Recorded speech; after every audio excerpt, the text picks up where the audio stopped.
अस्सलाम वालेकुम, मैं हूं लतीफ़ रहमानी। आप देख रहे हैं जी हमारा चैनल, जिस पे हम साइकोलॉजी के हवाले से आपको डिफरेंट लेक्चर्स शेयर करते रहते हैं, जो कि डिफरेंट कोर्सेज़ के हवाले से होता है। आप देखते रहते हैं। क्योंकि आजकल सीज़न चल रहा है लेक्चरर्स की रिक्रूटमेंट हो रही है। उसमें डिफरेंट सब्जेक्ट्स के जो टेस्ट वगैरह भी हो चुके हैं, इंटरव्यूज़ भी हो चुके हैं। इसी हवाले से चूँकि हमारा सब्जेक्ट है साइकोलॉजी का, तो हमारे चूँकि बॉयज़ और गर्ल्स के टेस्ट हो चुके हैं, अभी होने हैं इंटरव्यू। तो इंटरव्यू पे हम काम कर रहे हैं, उसकी प्रिपरेशन पे काम कर रहे हैं। तो इसी हवाले से आज हमारे जो गेस्ट हैं साइकोलॉजी के लेक्चरार हैं 70 स्केल में। अभी रिसेंटली जो पिछले साल 2020-21 में जो रिक्रूटमेंट हुई है उसमें सेलेक्ट हुए हैं। तो आज हम इनसे जानेंगे कि जी इनका जो एक्सपीरियंस था इंटरव्यू का वो कैसा था। ये हमें अपना सारा एक्सपीरियंस बताएंगे और उस हवाले से जो भी गाइडलाइन या क्वेश्चंस होंगे इनसे पूछे जाएंगे। और बड़ी मुश्किल से हमने जुगाड़ लगाया, ये भी बहुत बिजी थे, इनसे बड़ी मुश्किल से हमने टाइम लिया है, टाइम निकाला है उन्होंने। और ये जो सारा सीन नज़र आ रहा है आपको, आप इसको इग्नोर कीजिएगा क्योंकि ये जुगाड़ लगाया गया। बहाउद्दीन ज़करिया यूनिवर्सिटी के एक हॉस्टल में हम मौजूद हैं, तो बस यहाँ पर ऐसा ही जुगाड़ लग सकता था। लेकिन आप लोगों के लिए मैंने ये जुगाड़ लगाया कि ये वाला सारा सीन को इग्नोर किया जाए। चूँकि ये इंटरव्यू बहुत ही इंपॉर्टेंट था, इसलिए मैंने इसको रिकॉर्ड करने वाली बात की है। तो ये सारी चीज़ों को इग्नोर कीजिएगा और काम की चीज़ें आप पिक कर लीजिएगा। और अगर अच्छा लगा हो, अच्छा लगे तो कमेंट भी कीजिएगा और चैनल को ज़रूर सब्सक्राइब भी कीजिएगा। अस्सलाम वालेकुम सर। वालेकुम सलाम। क्या सर कैसे हैं आप? ठीक हैं? ठीक ठाक, अल्लाह का बहुत शुक्रिया, आपने हमें टाइम दिया। ये जो आपने बात कही है ना, इससे मुझे एक जॉन एलिया का शेर ये याद जो आ गया। एनवायरनमेंट की बात ये जो अभी बात कर रहे थे आप, तो मुझे इससे एक शेर याद आ गया कि जॉन एलिया ने कहा था कि हासिल कुन है ये जहान ख़राब, यही मुमकिन था इतनी उजलत में। वाह वाह वाह वाह। तो यही मुमकिन था इतनी उजलत में, तो ये सिर्फ आप लोगों के लिए किया गया है। अच्छा सर, आप ना ज़रा मैं आपसे खुद क्वेश्चन नहीं करूँगा, आप काइंडली आपका जो एक्सपीरियंस था ना रूम में एंटर होने से, बल्कि जो जहाँ पर इंटरव्यू हो रहे थे उस सेंटर तक पहुँचने से लेकर इंटरव्यू के एंड होने तक जो आपका एक्सपीरियंस था वो हमारी ऑडियंस के साथ शेयर कर दें। अगर कोई क्वेश्चन होगा तो मैं बाद में आपसे पूछ लूँगा। जी ज़रूर, ठीक है। तो ऐसा है कि हमारे इंटरव्यूज़ जो थे तकरीबन हमारे रिज़ल्ट के 10-15 डेज़ बाद कंडक्ट किए गए थे। हमारा जो रिज़ल्ट था वो 18 मार्च को आया था। उसके बाद हमें इंटरव्यू की कॉल आई थी 1-2 दिन बाद, और उसके बाद 5 अप्रैल को हमारा जो इंटरव्यू था वो कंडक्ट होना था। तो ऐसे है कि ये इनका गार्डन टाउन में तौसा हाउस में है, तौसा स्ट्रीट पे उनका हाउस नंबर 14 है। तो वहाँ पे हुए थे इंटरव्यूज़, कंडक्ट हुए थे। मैं नाज़रीन को बताता चलूँ कि ये वाले जो हमारे सर हैं गायद मेहदी साहब हैं, ये सेलेक्ट हुए हैं। इनका जो सेंटर था मुल्तान था, इनका इंटरव्यू भी मुल्तान में ही हुआ था। तो उसी हवाले से हम इनसे गाइडेंस लेंगे। चूँकि ये इनका इंटरव्यू मुल्तान में हुआ था, तो इनके जो इंटरव्यू में जो बातें हुई हैं वो भी मुल्तान के हवाले से होगी। ये मैंने बताना भूल गया था, मैंने दोबारा से आपको बता दिया। जी सर, कंटिन्यू करें। अच्छा, तो ऐसे है कि मैं तकरीबन 8 साढ़े 8 बजे वहाँ पे पहुँच गए थे। टाइम क्या था एग्जैक्ट इंटरव्यू? वहाँ पे इंटरव्यू का टाइम ऑब्वियसली 9 o'clock था। तो 9 o'clock टू ऑनवर्ड्स वो कोई फिर स्पेसिफिकेशन नहीं थी उसकी। तो हम तकरीबन साढ़े 8 बजे पहुँच गए थे। तो उसके बाद उन्होंने जो फॉर्मल पेपर चेकिंग होती है कि आपके पास आपके जो डॉक्यूमेंट्स हैं वो पूरे हैं, वो बाकी कोविड टेस्ट वगैरह आपने करवाया हुआ है, और कोई फैमिली हिस्ट्री तो नहीं रही आपकी कोविड की रिसेंटली। तो ये तमाम चीज़ें थी। रजिस्ट्रेशन हो गई एंट्रेंस के लिए, सब कुछ हो गया। उसके बाद एक वेटिंग रूम था, हम वहाँ जाके बैठ गए। उसके अंदर भी फिर थोड़ा सा एक्सटेंड कर दिया उन्होंने टाइम, 1 आवर उन्होंने डिले कर दिया था इंटरव्यू को, क्योंकि फ़र्दर डॉक्यूमेंटेशन और कैंडिडेट्स का अराइवल अभी मुसलसल जारी था। एक मिनट यहाँ पर मैं आपको रोकूंगा। चूँकि आपने काफ़ी डॉक्यूमेंट्स वगैरह चेक करवाएं, वो एक दफ़ा काइंडली उसको दोहरा दें कि जो आपका इंटरव्यू होने से पहले सारा चेक होते हैं डॉक्यूमेंट्स। अगर कोई भी डॉक्यूमेंट मिसिंग हो तो फिर उसका क्या होता है? जी, कोई भी डॉक्यूमेंट अगर मिसिंग होता है तो वो आपको एक एफिडेविट साइन करवाते हैं आपसे कि आप उसे विदिन 15 डेज़ हमारे जो लाहौर का उनका हेड ऑफिस है वहाँ पे आपने लाजमी तौर पे विदिन 15 डेज़ उसे आपने भेजना होता है। अगर आप नहीं भेजेंगे तो आपकी कैंडिडेटशिप ऑब्वियसली कैंसिल हो जाती है, वो आपको डिस्क्वालीफाई कर देंगे। और इंटरव्यू तो कर लेते हैं? जी, ऑब्वियसली वो इंटरव्यू कंडक्ट हो जाता है, क्योंकि बेसिक चीज़ें, लेकिन आईडी कार्ड वगैरह होना लाजमी है। और अगर डॉक्यूमेंटेशन का हो जाए, कमी हो जाए, तो वो समवट पूरी आप कर सकते हैं विदिन 15 डेज़, वो भी एफिडेविट साइन करके। लेकिन जो बेसिक्स है वो लाजमी होनी चाहिए। जैसे आईडी कार्ड पे आप कोई बहाना नहीं कर सकते। तो अगर आईडी कार्ड भी, लेकिन इसके अंदर भी एक्सेप्शन है कि अगर आपका आईडी कार्ड रिसेंटली गुम हुआ है तो आपने फ़ौरन जाना है, उसके नई आईडी कार्ड बनवाने के लिए जो नादरा से रिसिप्ट मिलेगी उसकी ओरिजिनल आपके पास रिसिप्ट होनी चाहिए, फिर आप वो उसे प्रेजेंट करेंगे in place of your ID card. ठीक हो गया। और आगे फिर इसके बाद जब डॉक्यूमेंट वगैरह चेक हो गए, आप रूम में चले गए, उसके बाद तो रूम में जाने से पहले की जो बात है मैं आपको बताऊं कि ज़्यादातर लोग इसी चीज़ पे नर्वस होते हैं कि मैं अपने आप को फ़र्स्ट इम्प्रेशन, क्योंकि सबको यही बताया जाता है कि first impression is the last impression. तो इसके लिए बड़ी इंटरेस्टिंग सी बात है कि आप पहले देख लें कि आप घर से जब निकल रहे हैं तो आपको अपनी नज़र में आप कैसे प्रेजेंट हो रहे हैं। सही है। वो कॉन्फिडेंस जो होगा आपका फर्स्ट चेकलिस्ट पे जो फर्स्ट टिक आएगा वो आपने खुद अपने आप को देना है, मतलब खुद से सेटिस्फाई होना है। क्योंकि सेटिस्फाई आप जब तक खुद से नहीं होंगे, चाहे आप अच्छे भी लग रहे हुए, आपको लगेगा आपका जो मोराल होगा अगर वो डाउन है तो उसका फिर इम्पैक्ट ऑब्वियसली नेगेटिव ही जाएगा। सही। तो मोराल जो है आपने अप रखना है, और इसके लिए ज़रूरी नहीं है कि आप हर बार सोशल अप्रूवल की तरफ जाएं, आपको कभी कभी सेल्फ अप्रूवल की ज़्यादा ज़रूरत होती है। तो इसके लिए ज़रूरी है कि आप ड्रेसिंग वगैरह आप अपनी अच्छी रखें, ठीक है।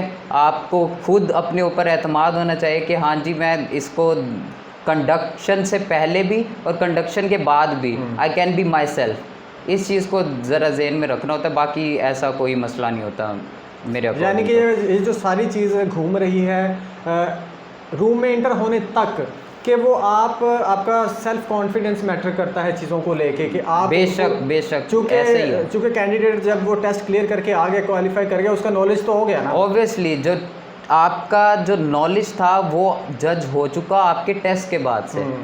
टेस्ट पे आपको क्या मैसेज आता है? You are a successful candidate, you are eligible for the interview.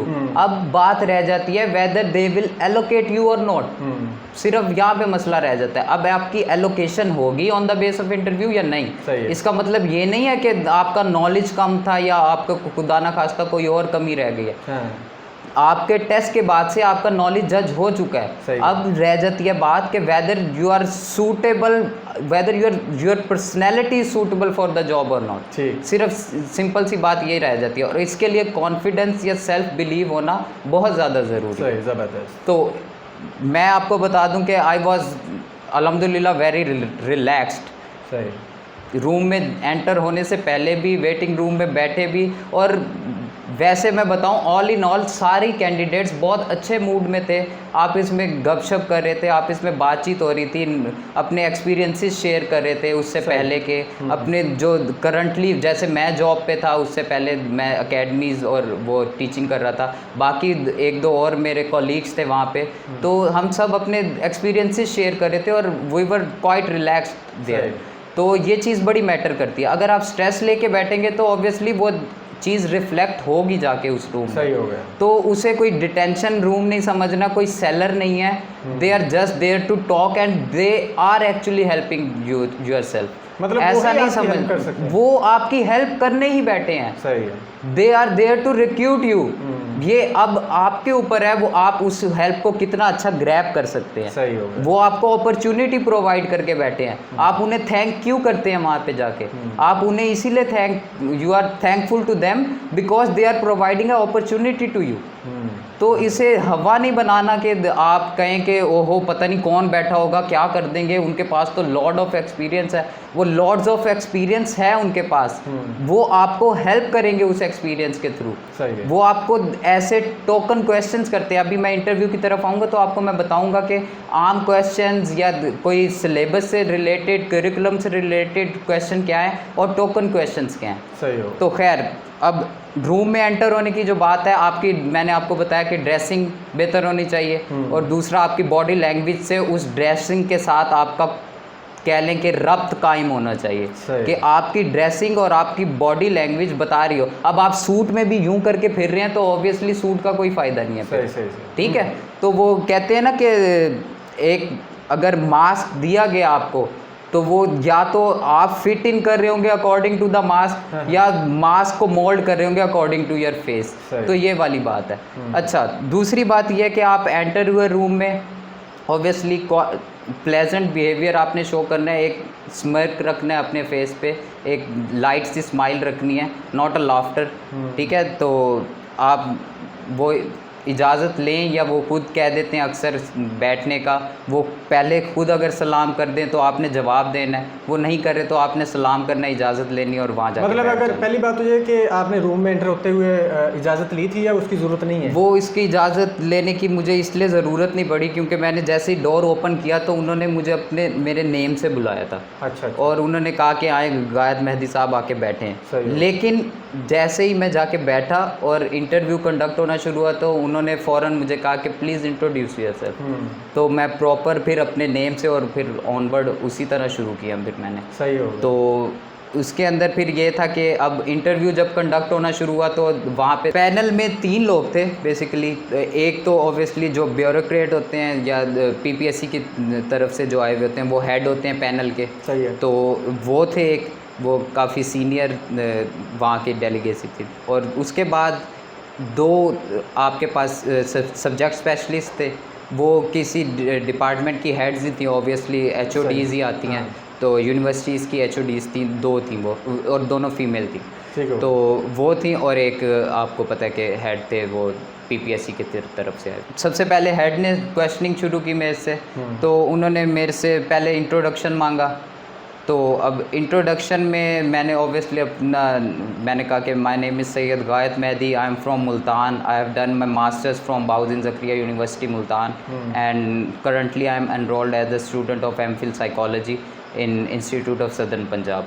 तो इसके बाद उन्होंने फ़ौरन मुझसे पूछा कि आप अच्छा मुल्तान से हैं, तो मुल्तान की कोई मशहूर बातों के बारे में बताएं, कोई मशहूर चीज़ें बताएं जो मुल्तान की हैं। मैंने उन्हें कहा कि जी श्राइन्स यहाँ पे बहुत मशहूर हैं, डस्ट यहाँ की बहुत मशहूर है यहाँ के। ऑब्वियसली मैंने कहा क्योंकि उन्होंने मुझसे मेरे सिटी के बारे में पूछा है। अगर मैं उन्हें प्रॉपर रिप्रेजेंटेशन देना चाहता हूँ तो मैं उन्हें वो वाली दूंगा जो एक लोकल यहाँ का फील कर सकता है या उसको पता होती हैं।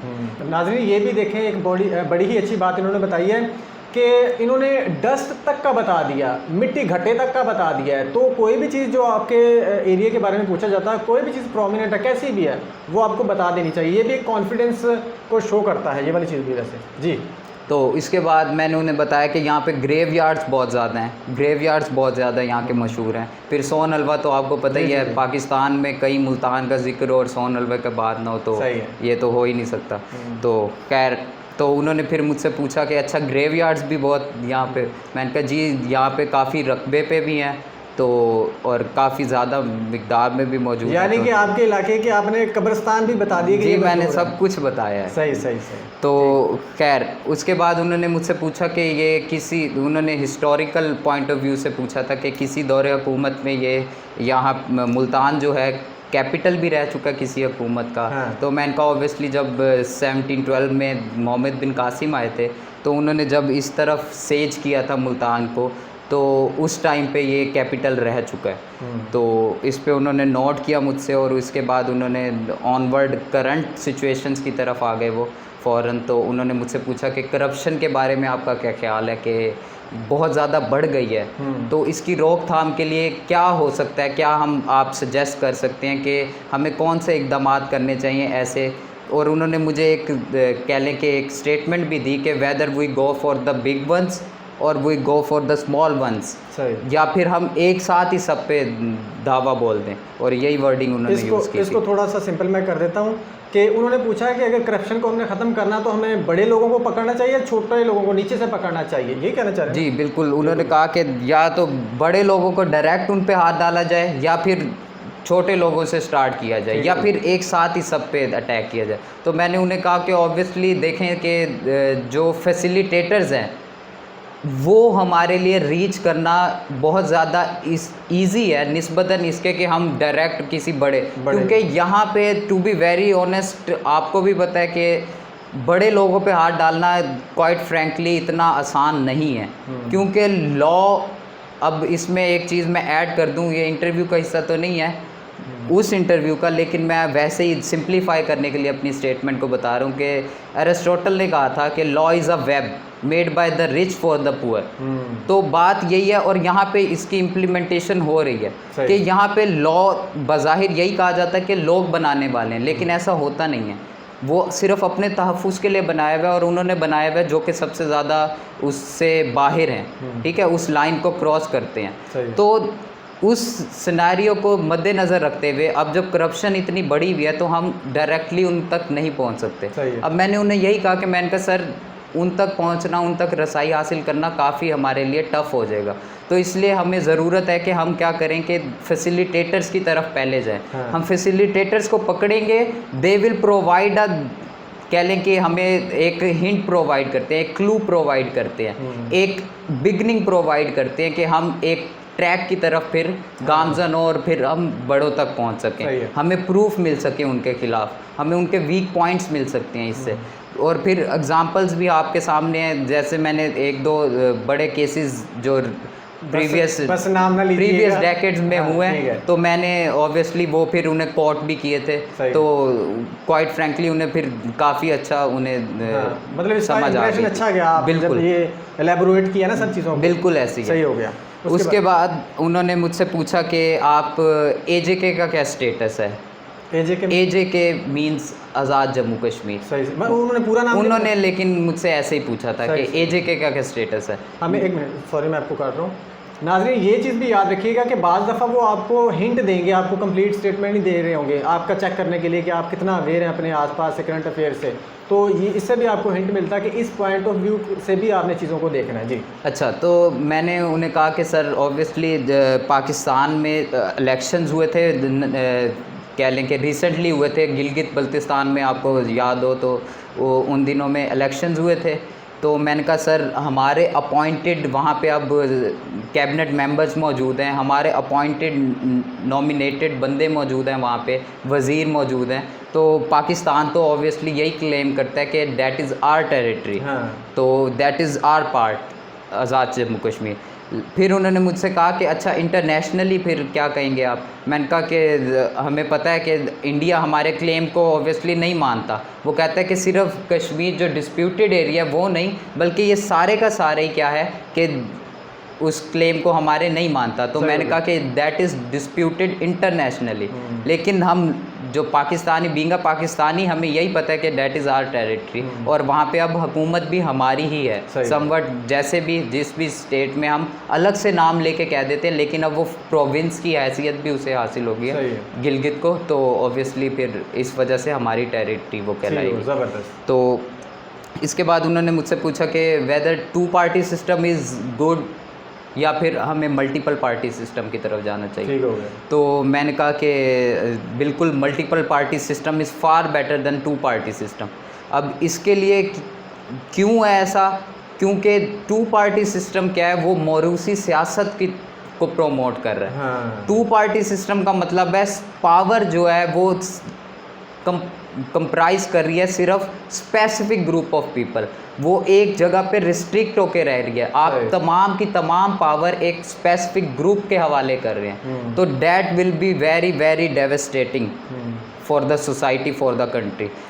फिर बात ये है कि अगर मल्टीपल पार्टी सिस्टम की बात की जाए तो मल्टीपल पार्टी सिस्टम की वजह से आपके पास डिफरेंट ओपिनियंस आते हैं, डिफरेंट ग्रुप्स के डिफरेंट ओपिनियंस आते हैं, डिफरेंट आइडियाज़ आपके पास आएंगे। अब आइडियाज़ कैसे आ रहे हैं, क्योंकि जब मल्टीपल पार्टी सिस्टम होगा तो आपके पास मुख्तलिफ लोगों की आरा आ रही हैं, उनके मसाइल आपको पता चल रहे हैं, अवेयरनेस पैदा हो रही है। अब फिर वही बात है कि नेसेसिटी जो है is the mother of invention. अब नेसेसिटीज़ पता चलेंगी तो आप जाएंगे ना सोल्यूशन की तरफ। सही होगा। तो इसीलिए multiple party system is far better than the 2 party system. और कंपटीशन में वो एक दूसरे के साथ वो फिर बेहतर, ऑब्वियसली वो डेमोक्रेसी को प्रोमोशन किस चीज़ से मिलती है, डेमोक्रेसी किस तरह प्रोमोट होगी, ऑब्वियसली जब हर एक ह्यूमन बीइंग जो आपके नेशन का है वो किसी ना किसी तरह उसके अंदर क्या कर रहा होगा, अपनी शमूलियत जाहिर कर रहा होगा, वो पार्टिसिपेट कर रहा होगा उसके अंदर।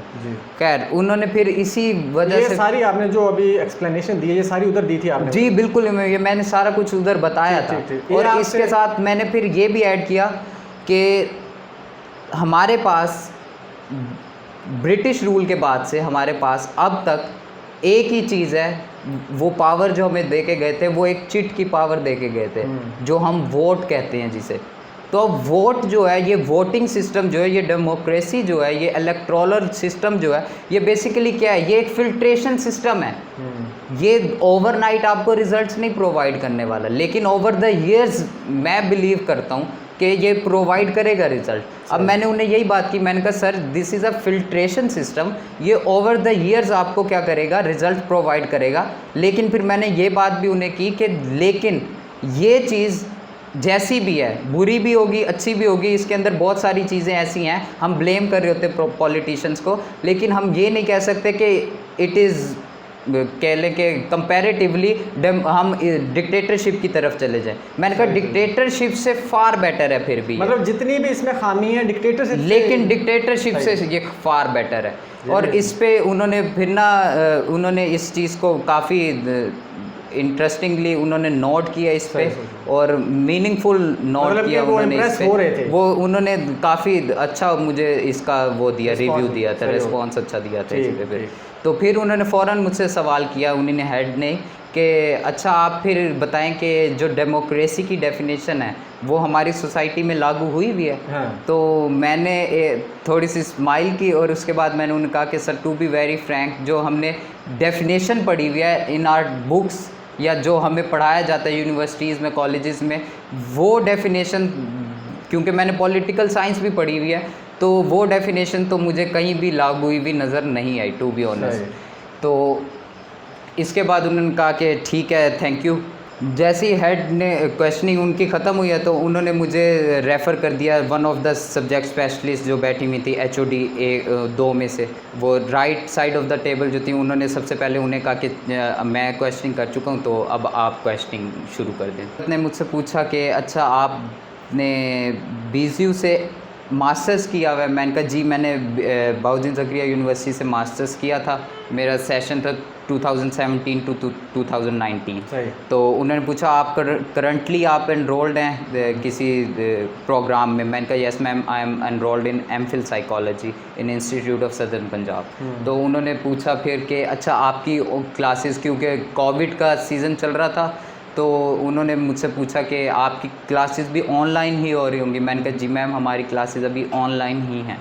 तो इस पे उन्होंने मुझसे क्वेश्चन किया कि आपको क्या लगता है कि ऑनलाइन सिस्टम जो है अब एजुकेशन का जो मुतारिफ़ हुआ है ये बेटर है अभी, या फिर आपका जो ट्रेडिशनल सिस्टम ऑफ एजुकेशन है, ट्रेडिशनल सिस्टम है वो बेटर है? तो इस पे मैंने उन्हें आंसर किया कि ma'am obviously the traditional system is far better than the online system. अब इसके लिए मैंने जो बैकअप पे मेरे पास इसके लिए जो दलीलें थी वो ये थी कि हमारा जो ऑनलाइन सिस्टम है इसकी वजह से नुकसानात जो हो रहे हैं, मैंने उन्हें ये बताया कि मैंने कहा कि मैम देखें हमारे जो बच्चों के अंदर जो सेंस ऑफ कंपटीशन था वो बहुत ज़्यादा मुतासिर हुआ इसकी वजह से, वो सेंस ऑफ कंपटीशन ख़त्म हो गया।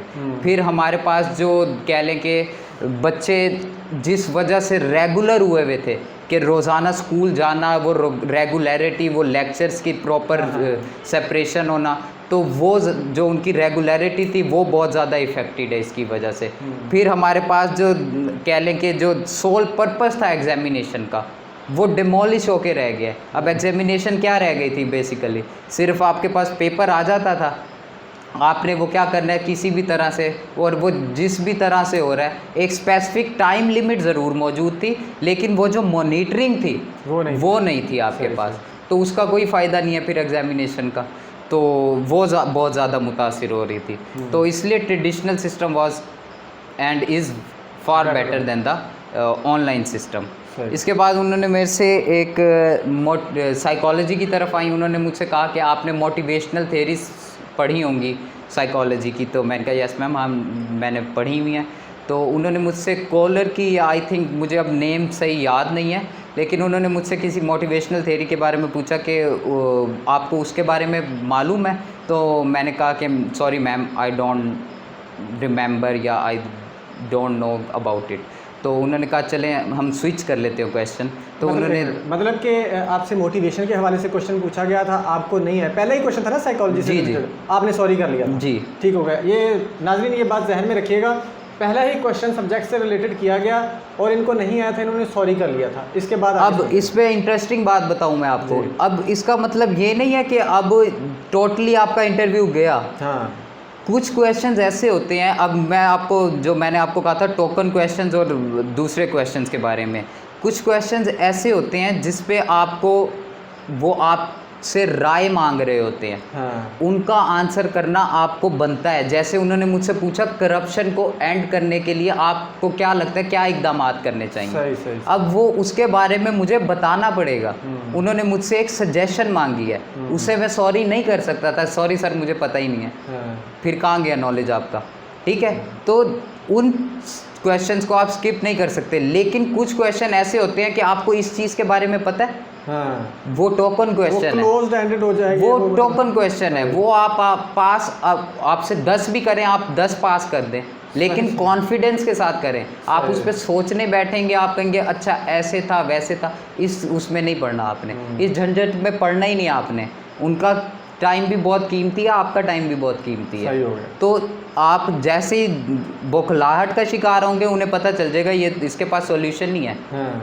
आ रही है बात समझ में? सही। तो जैसे ही स्किप करें, क्वेश्चन स्किप करें, उनके पास बहुत सारे क्वेश्चंस हैं पूछने के लिए। हाँ। उनके पास क्वेश्चंस एंड होने वाले नहीं हैं। सही हो। तो वो क्वेश्चंस करते रहेंगे, आप स्किप कर सकते हैं तो कॉन्फिडेंटली स्किप कर दें, इसके बजाय कि आप उसी पे अड़ के बैठे रहें और आप टोटली अपना भी मोराल डाउन कर रहे हैं और उनका भी इंटरेस्ट टोटली फिर आपसे हट जाएगा।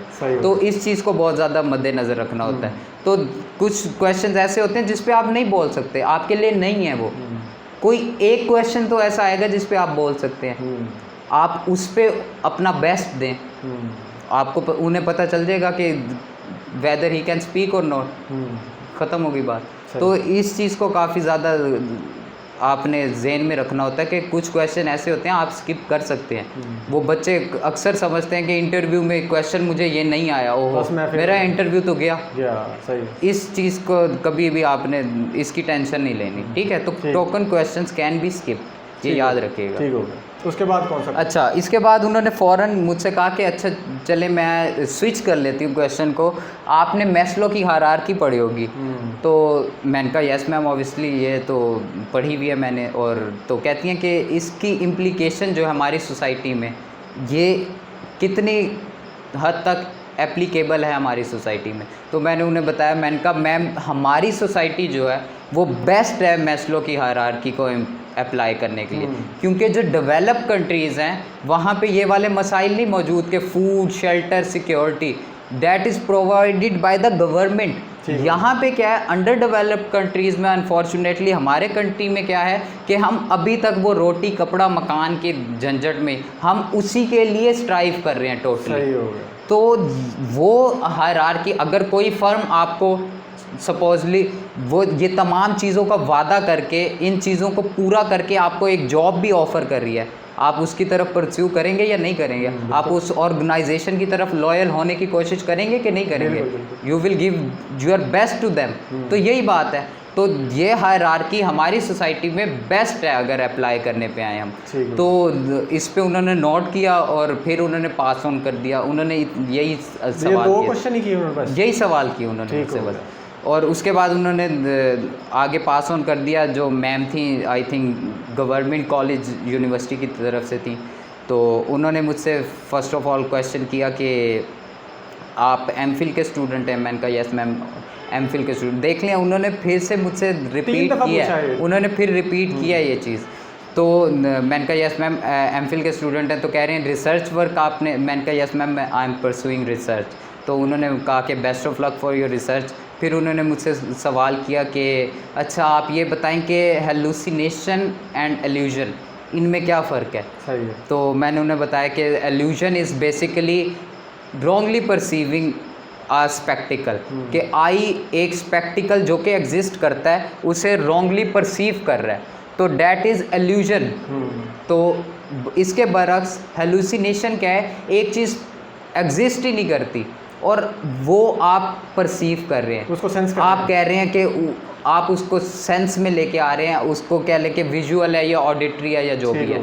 तो आप अगर उसे कोई नॉन एग्जिस्टिंग चीज़ को आप परसीव कर रहे हैं या उसे सेंसेस में आपकी आ रही है वो चीज़, तो डैट इज़ हेलुसिनेशन। इसकी मैंने एग्जांपल भी उन्हें दी। मैंने कहा कि अगर समवन इज सेइंग कि you see that person he is standing beside the door, तो ये एक एग्जांपल हो सकती है कि वहाँ पे कोई एग्जिस्ट ना करता हो लेकिन वो परसिस्टेंटली कोई बंदा ये बात कर रहा हो कि पीछे कोई मौजूद है, वो कोई मौजूद है वहाँ पे, ये देखें ये सामने ही तो खड़ा है, तो ये दैट इज़ हेलुसिनेशन।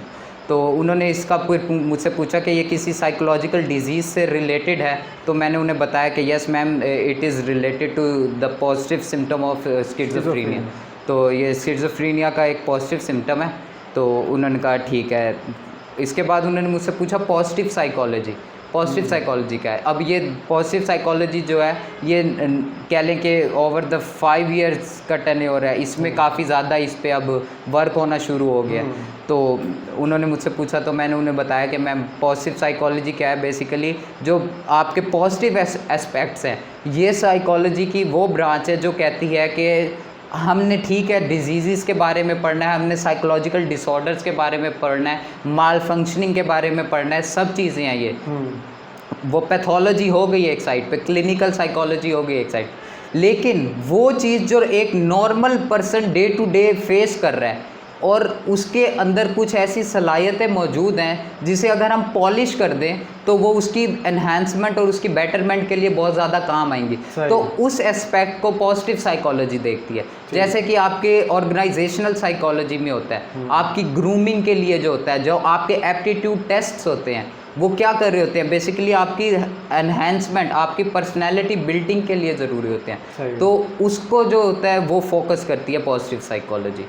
तो इसके बाद उन्होंने मुझसे पूछा कि ऑटिज़म क्या है। तो ऑटिज़म ऑब्वियसली ये तो हमारे लिए कह लें कि एजुकेशनली एक बहुत ही इजी क्वेश्चन था।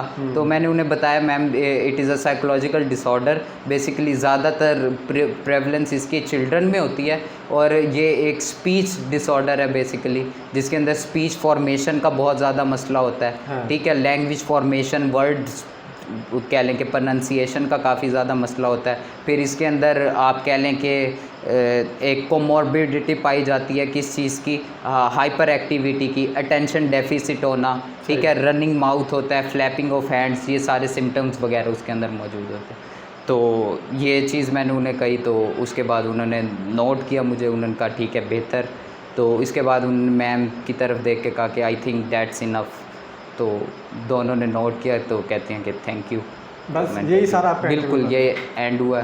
और मैंने उन्हें थैंक किया और मुझे बहुत अच्छा फील हो रहा था at the end of the interview, क्योंकि एक पॉजिटिव रिस्पांस मुझे, क्योंकि एक तो चीज़ है कि वो मेरी बॉडी लैंग्वेज जज कर रहे थे, तो ऑब्वियसली मैं भी देख रहा था और हम भी जज कर रहे होते हैं। सही है, हर कोई कर रहा होता है, मैं अपनी कोई स्पेसिफिक बात नहीं है, ऑब्वियसली हर कोई कर रहा होता है। तो मुझे लगा कि काफ़ी अच्छा फीडबैक आया है। सही है। तो फिर मैंने उन्हें थैंक किया और I was out of the room. चलें ठीक है, ज़बरदस्त, माशाल्लाह। नाज़रीन आपने देख लिया होगा, ये सारा इनका वो सीन था इंटरव्यू रूम में दाखिल होने से लेके रूम से निकलने तक का, ये सारा इनका सिनेरियो था, आपको इन्होंने बता दिया है।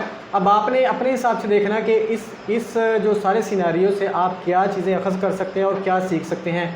इन्होंने, क्योंकि इनकी रिसर्च भी चल रही थी, ये पॉइंट मेरे जहन में था, ये लकी है कि इनसे रिसर्च के बारे में नहीं पूछा गया, वरना ज़्यादातर ऐसा होता है कि आपकी रिसर्च के बारे में ज़रूर पूछा जाता है। आपने ये नहीं सोचना कि इनसे नहीं पूछा तो हमसे भी नहीं पूछना, तो इस चीज़ को जहन में रखिएगा। अब गाइस साहब हम कुछ क्वेश्चंस की तरफ आ जाते हैं। आप ज़रा सबसे पहले बात ज़रूरी जिसके बारे में हमारे जो कैंडिडेट्स हैं उनको टेंशन होती है, वो ये कि लैंग्वेज कौन सी होती है, इंग्लिश होती है या उर्दू होती है, ये क्लियर कर देना। अच्छा देखें, बड़ी इंटरेस्टिंग सी बात है, बहुत अच्छा क्वेश्चन किया आपने।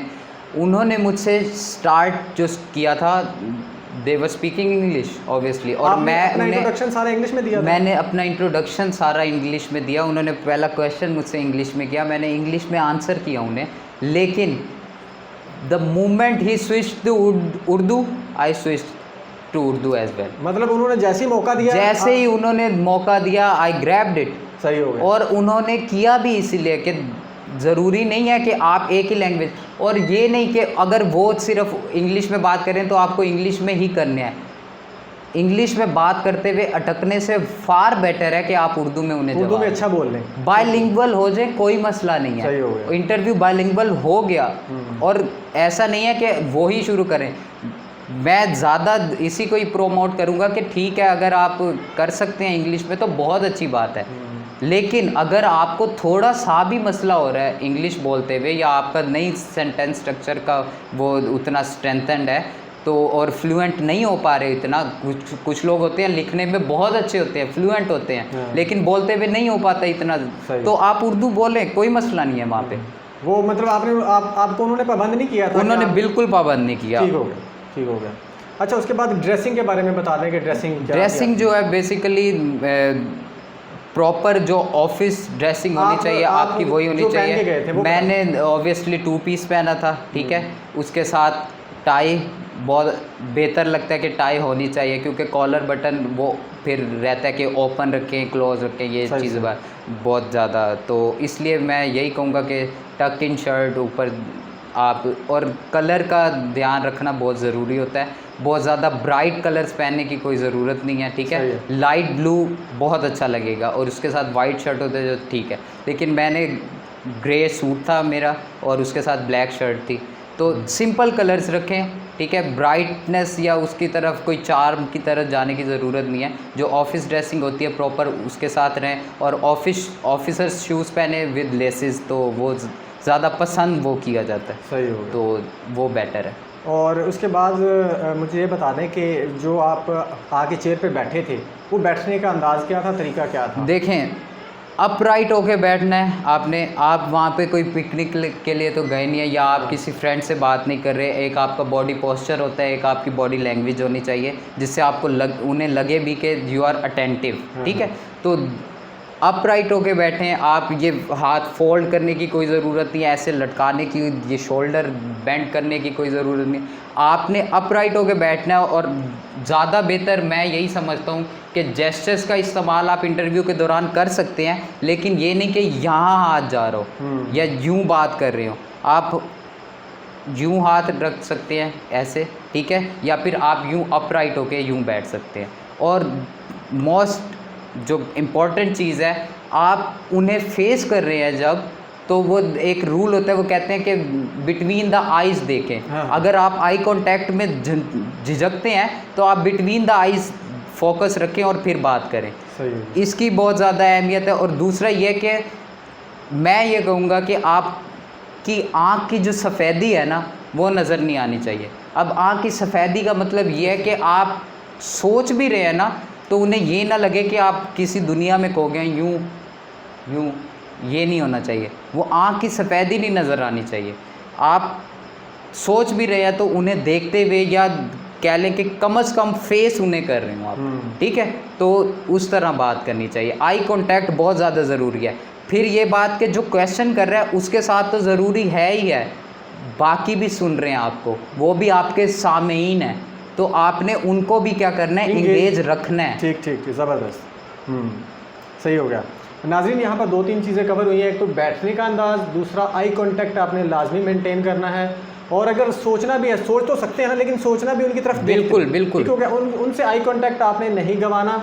और तीसरी चीज़ ये है कि सबको आपने इंगेज रखना है, वो क्योंकि आपकी ऑडियंस है, तो उनको ये पता चलना चाहिए कि आपको कम्युनिकेट करना आता है, अपनी ऑडियंस को, अपनी क्लास को इंगेज करना आता है, ये इंप्रेशन देना है आपने। अच्छा, आप ये बता दें कि चूँकि वो आपने इंट्रोडक्शन बताया, वो तो मुझे शॉर्ट सा लग रहा था, तो ये बता दें कि वो शॉर्ट सा आपको किसी ने बोला था या आपने बस तैयारी उतना किया था? देखें, बेसिकली इंट्रोडक्शन क्या है, आपने कोई उन्हें अपनी बर्थ एज से अब तक की कहानी नहीं सुनानी, आपने अपना नाम बताना है। हालांकि उनके पास आपके सारे कोहाइफ मौजूद हैं, उनके पास आपकी कह लें कि तमाम जो कह लें कि थॉरली एजुकेशनल हिस्ट्री या आपकी तमाम हिस्ट्री उनके पास मौजूद है।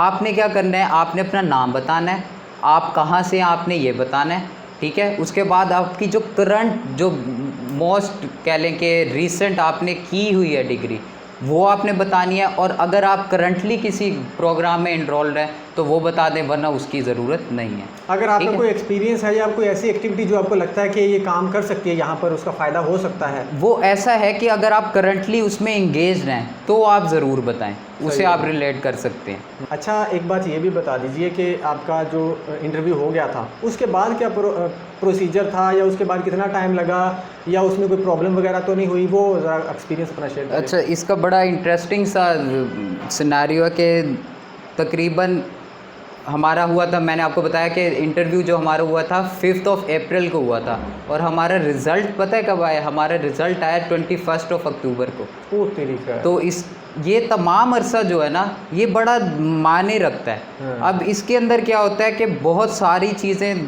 कह लें कि बहुत सारे फैक्टर्स अपना रोल प्ले करने लग जाते हैं। अब ज़रूरी नहीं है कि हर कोई जॉब कर रहा हो। जैसे मैं मुस्तकिल एक जॉब में इंगेज था, मैं किसी इंस्टीट्यूट की तरफ से तो नहीं कर रहा था, लेकिन मैं पर्सनली खुद टीचिंग वगैरह ये सब कुछ कर रहा था इस जॉब से पहले भी, यानी ये इंटरव्यूज़ वगैरह का सारा सिनेरियो इससे पहले भी और इसके इंटरव्यू के बाद से भी, अपनी ये इसका रिज़ल्ट आने तक मैं वो जॉब कंटिन्यू रख रहा था। लेकिन कुछ लोग ऐसे होते हैं जो नहीं कर रहे होते और वो टोटली रिलाई कर रहे होते हैं इस पे। तो मैं उन्हें यही कहूँगा कि रिज़ल्ट जो भी आ रहा हो, आपने अपना बेस्ट देना है। सबसे पहले आपने मोस्ट इम्पॉर्टेंट डे पे अपना बेस्ट प्रोवाइड कर देना है उन्हें। उसके बाद टोटली आपका बिलीफ होना चाहिए कि आपने अपना काम कर दिया है, and then it is up to God. सही होगा। आ रही बात समझ में? तो बिलीफ का बहुत ज़्यादा इसमें रोल प्ले है। ठीक है, आपने बिल्कुल भी, लेकिन इसे एंड ऑफ द वर्ल्ड नहीं समझना। रिज़ल्ट जो भी आ रहा है, आई होप सो कि बहुत अच्छा हो सबके लिए, जितने भी एस्पेरेंट्स हैं, लेकिन अब जो सीट्स हैं वो तो उतनी है ना जितनी प्रोवाइडेड हैं। सही है। तो ये नहीं कि आप अगर उसके अंदर इंटरव्यू में सिलेक्शन नहीं हो रही, मैं फिर से सिलेक्शन की बात कर रहा हूँ, मैं ये नहीं कह रहा कि आप फेलियर की तरफ जा रहे हैं। फेल नहीं हुए आप पास होके ही इंटरव्यू में सिट इन कर रहे हैं। सही है। आ रही है बात समझ में? तो सिलेक्शन ना होने का मतलब एंड ऑफ द वर्ल्ड नहीं है।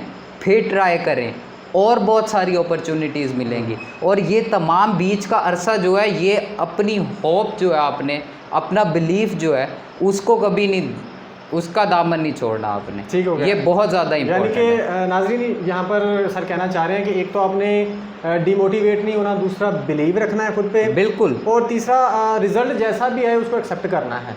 ठीक है, ये मतलब ये नहीं कि ये दुनिया का ख़ात्मा हो गया अगर आपकी सिलेक्शन नहीं हुई। और चौथी बात जो इन्होंने बहुत इंपॉर्टेंट की है कि टोटली इस पर राय नहीं करना। क्या पता कि कितने महीने बाद रिज़ल्ट आए। नहीं है कि आप सारा कुछ छोड़ के बैठ जाएं और ये रिज़ल्ट दूर हो जाए, 6 महीने लग जाए, साल लग जाए। बाद दफ़ा मुल्क की जो हालात होते हैं उस वजह से भी चीज़ें आगे चली जाती हैं, जल्दी हो जाती हैं, लेट हो जाती हैं। तो इस हवाले से आपने ख्याल रखना है। अच्छा सर, ये बता दें, आखिरी क्वेश्चन है हमारा, कि आपने तैयारी कैसे की थी इंटरव्यू की, ये बता दें। अच्छा, तैयारी जो है इंटरव्यू की, बेसिकली मैं आपको बताऊं कि इसकी कोई मैंने ख़ास कोई इंस्टीट्यूट ज्वाइन करके या किसी कोई बुक्स वगैरह से इसकी तैयारी नहीं हो सकती। देखिए, आपकी जो पर्सनैलिटी है वो है।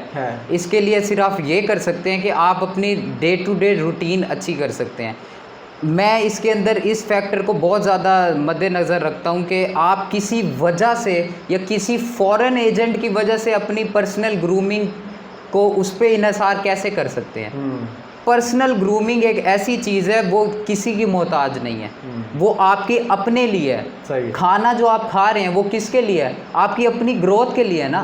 तो जो ग्रूमिंग है, जो आपकी पर्सनैलिटी बिल्डिंग है, या नॉलेज गेन करने की जो चाह है, वो किसी की मोहताज नहीं होनी चाहिए। तो इंटरव्यू की तैयारी बहुत इजी है। वो क्या है? वो आपकी अपनी पर्सनल ग्रूमिंग है रोज़ाना की बेस पे। वो किसी इंटरव्यू की मोहताज नहीं होनी चाहिए, मैं यही कहूँगा। ठीक है। और दूसरी बात यह कि आप देख लें, अब इंटरव्यू हो गया, इंटरव्यू के बाद भी इससे बड़े इंटरव्यूज़ भी आ सकते हैं। लेकिन उस टाइम पे ये वाली बातें या ये वाले क्वेश्चन या ये वाली सब चीज़ें शायद वहाँ पे एक्सेप्टेड ना हो।